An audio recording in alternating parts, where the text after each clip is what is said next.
Hello student, today I explain you the science chapter 1 that is matter in our surrounding.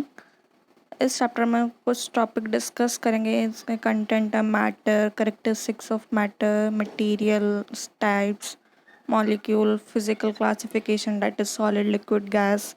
ठीक है. और जो भी अदर स्टेट हैं, टेम्परेचर, इसके टेम्परेचर स्केल. तो स्टार्ट करते हैं matter. Matter is anything that occupy space and has some mass. Matter जो है कुछ भी हो सकता है जिसमें कोई भी मास होगा और स्पेस ऑक्यूपाई करेगा. जैसे आपके हाथ में पेन है, ठीक है, वो भी क्या है, एक तरह का मैटर. मतलब कोई एक्स वाई जेड कोई भी चीज़, कोई भी सामान, ठीक है, हर किसी में क्या होता है, मास होता है, वेट होता है और स्पेस ऑक्यूपाई करता है, वो होता है आपका मास, मैटर.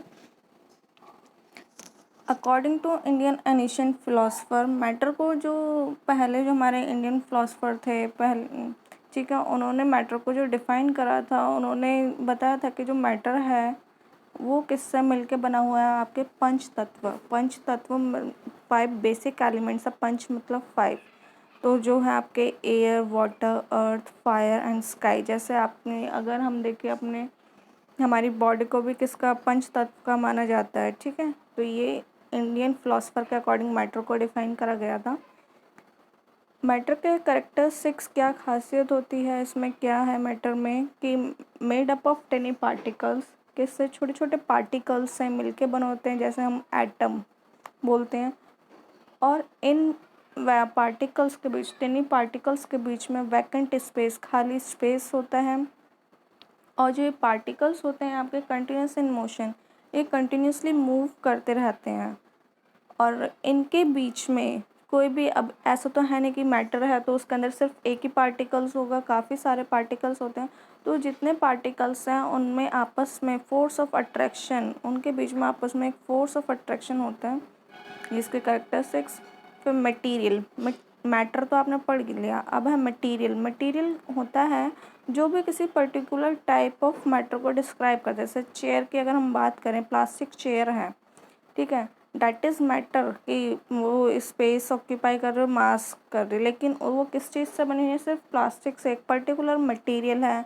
वुड से अगर कोई चीज़ बनी होगी तो वुड का जो सामान बना है वो तो आप मैटर बोल सकते हो, लेकिन किस मटेरियल, हम बोलते हैं ना कि किस मटेरियल से बनी है, क्या है, तो वो होता है आपका मटेरियल. मटेरियल आपके 2 टाइप्स के होते हैं, homogeneous and heterogeneous mixture. Homo means होता है सेम, जिसमें एक सेम मटेरियल होगा पूरा ऑल ओवर, वो होगा आपका होमोजीनियस. हेट्रो में होता है डिफरेंट टाइप. अब देख लेते हैं होमोजीनियस मटेरियल. जैसे एग्जांपल दिया आपका सॉलिड लिक्विड गैस, आप स्टेट पढ़ेंगे. It has the same composition and same properties through out. इसमें क्या होता है, सेम कॉम्पोजिशन होती है, मतलब एक ही तरह का कॉम्पोजिशन होगा, और प्रॉपर्टीज़ जो होंगी, चाहे इसकी स्टेट चेंज हो जाए लेकिन प्रॉपर्टीज़ क्या होती है, हमेशा सेम होंगी. जैसे वाटर है, लिक्विड फॉर्म में है, ठीक है, तब भी आप उसे, लेकिन अगर वो ही आपका solid form that is ice, composition और क्या प्रॉपर्टीज़, वाटर की ही प्रॉपर्टीज शो करेंगे. ये होता है आपका होमोजीनियस. हेट्रोजीनियस मटेरियल क्या होंगे, कॉम्पोजिशन आर डिफरेंट प्रॉपर्टीज़, जिनकी प्रॉपर्टीज़ क्या होंगी, डिफरेंट होंगी और इन डिफरेंट पार्ट्स. जैसे इसमें लेमोनॉइड, नींबू पानी देखो या चाय देखो, ठीक है, हम उसमें कॉम्पोजिशन कोई फिक्स नहीं होता, प्रॉपर्टीज़ चेंज होती रहती हैं. वो होता है आपका हेट्रोजीनियस मिक्सचर. मतलब कोई भी जो प्योर फॉर्म में ना हो, मिक्सअप हो, ठीक है, वो होगा आपका हेट्रोजीनियस मटेरियल. मॉलिक्यूल्स. अब नेक्स्ट टर्म आपकी आती है मॉलिक्यूल. मॉलिक्यूल क्या है, किसी भी पर्टिकुलर टाइप ऑफ मैटर पे जब यूज़ होते हैं, ठीक है, फॉर एक पर्टिकुलर मैटर को जो डिफाइन करने के लिए टर्म यूज़ हो गया, हम क्या यूज़ करते हैं, सब मॉलिक्यूल. ऑक्सीजन जो है आपका एक मॉलिक्यूल है, नाइट्रोजन एक अलग मॉलिक्यूल है. तो अलग अलग कौन कौन सा उसमें क्या क्या मटेरियल है, वो एक अलग चीज़ होती है. मॉलिक्यूल्स कौन कौन से हैं कि पर्टिकुलर अगर ऑक्सीजन है तो ऑक्सीजन सिंगुलर अपना एक मॉलिक्यूल है, नाइट्रोजन अलग है, कार्बन अलग है. लेकिन जहाँ पे कार्बन डाइऑक्साइड हो जाते हैं वो 2 मॉलिक्यूल है, कार्बन का अलग और ऑक्सीजन का अलग. नेक्स्ट है फिजिकल स्टेट ऑफ मैटर। अगर फिजिकल स्टेट ऑफ मैटर देखा जाए, क्लासिफिकेशन जो मैटर का किया गया है 3 स्टेट में किया गया है, सॉलिड, लिक्विड एंड गैस। ये आप बेसिकली पढ़ते हुए आए हैं, लेकिन आपके 9th क्लास में इसके बाद 2 स्टेट और आती हैं। 4th स्टेट जो है आपकी plasma and 5th is BEC, Bose Einstein condensate. तो अभी हम बेसिकली सॉलिड, लिक्विड, गैस देखते हैं। हम सॉलिड, लिक्विड, गैस के अगर आप ये डायग्राम देखो, सॉलिड में जो मॉलिक्यूल्स दिखाए गए हैं, इसके पार्टिकल्स दिखाए गए हैं, काफ़ी पास दिखाए गए हैं। लिक्विड में थोड़ा स्पेस है, गैसेस में स्पेस ज़्यादा हो गया है। ठीक है, अब इसी बेसिस पर हम प्रॉपर्टीज़ देखेंगे मैटर का। जो क्या होता है सॉलिड में, properties of solid, fix mass, volume and shape. Inter particle distance are least, कि इनका मास और वॉल्यूम जो होते हैं, शेप, ये क्या होता है फिक्स होता है। जो पार्टिकल्स के बीच में डिस्टेंस है वो क्या है, लीस्ट। अभी डायग्राम में देखा था। इनकम्प्रेसिबल मतलब आप इसको कंप्रेस नहीं कर सकते ज़्यादा।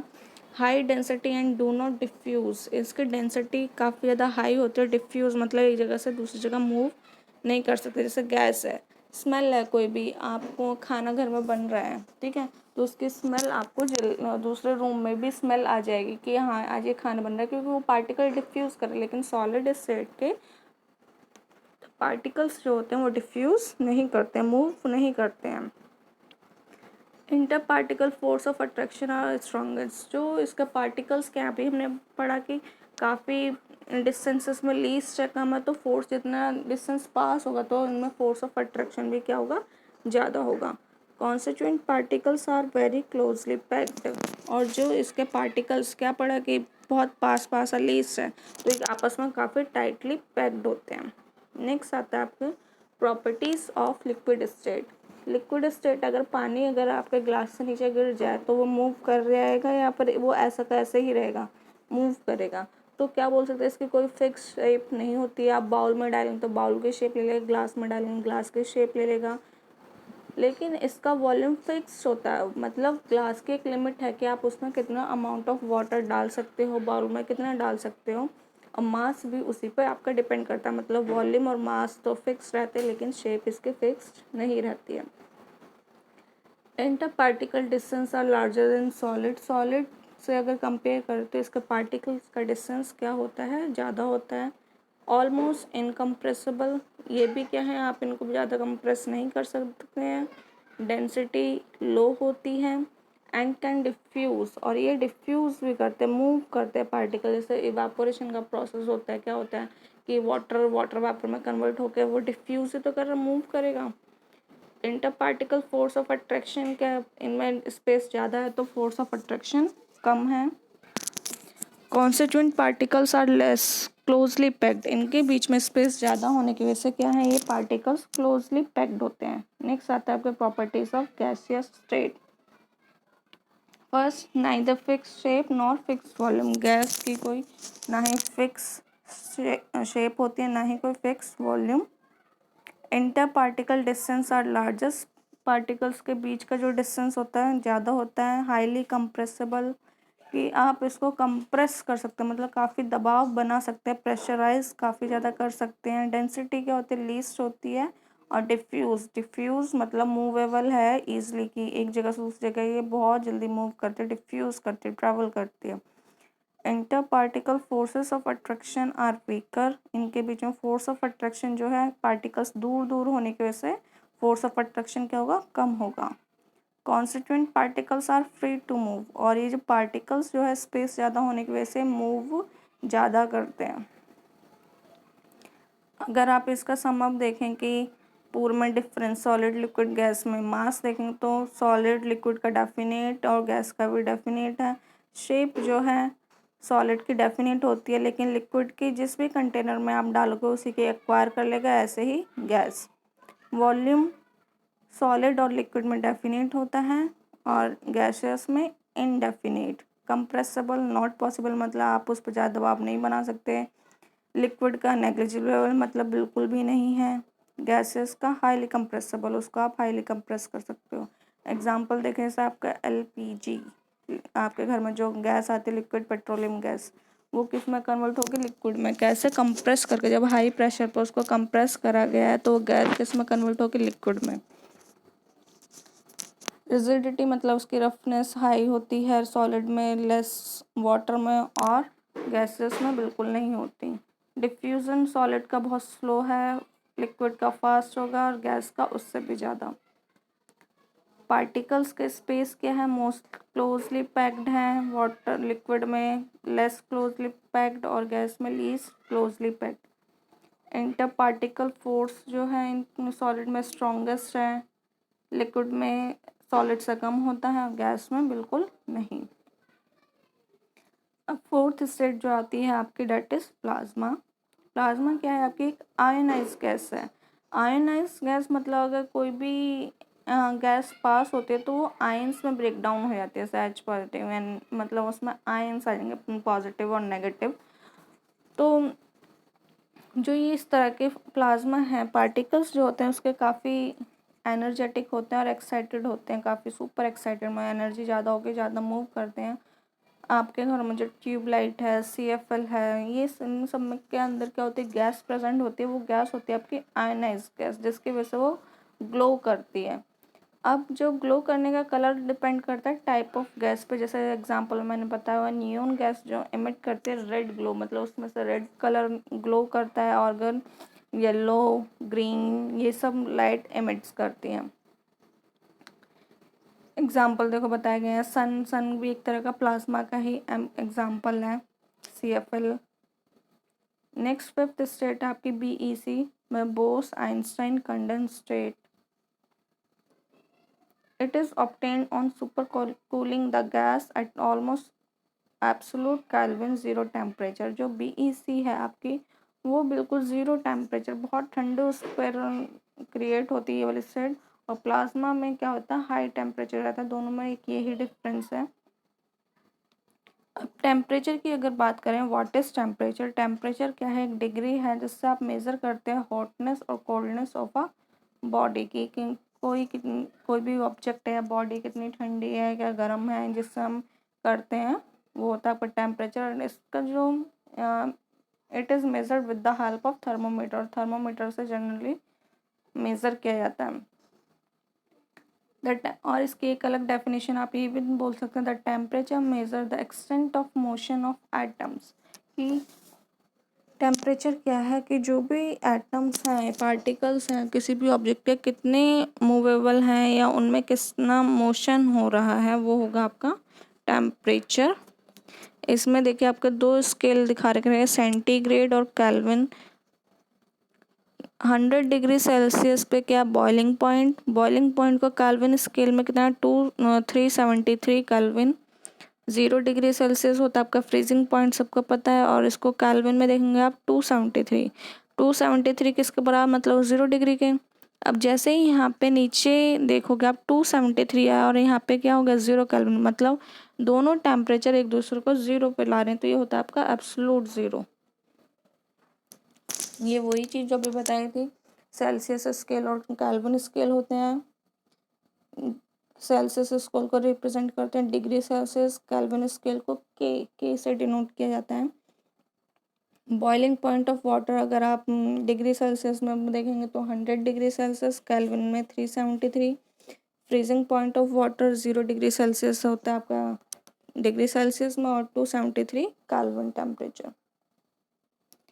अब आता है आपका absolute temperature scale. Absolute temperature scale जो है, केल्विन स्केल को ही क्या बोलते हैं, absolute temperature scale on which the lowest possible temperature is 0। जहाँ पे आपका टेम्परेचर जो होता है वो 0 चला जाता है। यहाँ पे आपको देखो 3 स्केल दिखाई दे रहे हैं, डिग्री फ़ारेनहाइट, डिग्री सेल्सियस और केल्विन। 373 आपका केल्विन स्केल 100 डिग्री सेल्सियस में, और फ़ारेनहाइट में 212 बॉइलिंग पॉइंट ऑफ वाटर होता है फ़ारेनहाइट में। ऐसे ही फ्रीजिंग पॉइंट जो होगा केल्विन में 273, 0 डिग्री सेल्सियस उसमें स्केल में होगा, फ़ारेनहाइट में 32। लेकिन अगर लास्ट आप पॉइंट देखें, एब्सोल्यूट 0 डिग्री सेल्सियस में जो लास्ट पॉइंट है आपका माइनस में चला गया, लेकिन वो क्या है आपका 273, लेकिन केल्विन क्या है वो 0 पर है, फ़ारेनहाइट में -460। तो ज़ीरो टेम्परेचर पे जो जाता है एक केल्विन स्केल ही जाता है, इसलिए इसको एब्सोल्यूट टेम्परेचर स्केल भी बोला जाता है। अब है आपका relation between Celsius and kelvin. Kelvin और सेल्सियस में अभी आप लोगों ने टेम्परेचर चेंज करने का देखा था कि अगर आप उनको टेम्परेचर केल्विन से सेल्सियस में करना है, सेल्सियस से केल्विन में, तो आप क्या करेंगे, देखो 0 डिग्री सेल्सियस आपके बराबर होता है 273 केल्विन। तो इसमें फर्स्ट पॉइंट देखो, to change temperature kelvin scale to Celsius scale. अगर आपको टेम्परेचर चेंज करना है केल्विन स्केल से सेल्सियस स्केल में, तो आप क्या करेंगे, टेम्परेचर आपको गिवन होगा केल्विन में, तो आप उसमें -73 करेंगे तो आपका डिग्री सेल्सियस में टेम्परेचर आ जाएगा। अगर इसी का रिवर्स करेंगे सेल्सियस टू केल्विन स्केल, तो आप यहाँ पे प्लस करेंगे, ठीक है, प्लस और माइनस है, केल्विन टू सेल्सियस में -273 और सेल्सियस स्केल टू केल्विन में +273। इसके एग्जाम्पल देख लेते हैं। देखो एग्जाम्पल फर्स्ट देखा है, change 25 degree Celsius to kelvin scale. आपको 25 डिग्री सेल्सियस को केल्विन स्केल में चेंज करना है इस टेम्परेचर को। तो टेम्परेचर आपका किस में, डिग्री सेल्सियस में मिला है 25 डिग्री सेल्सियस। मैंने बताया सेल्सियस टू केल्विन के लिए क्या करते हैं, +273। तो आपने 25 में कितना प्लस कर, 273, तो आपका आंसर आया 298 केल्विन। ऐसे ही अगर केल्विन टू सेल्सियस करना है तो अब माइनस होता है वहाँ पे, तो 373 इसमें एग्जाम्पल दिया हुआ है, तो 373 - 273 डेट इज 100 डिग्री सेल्सियस। यहाँ पे आपका टॉपिक खत्म होता है।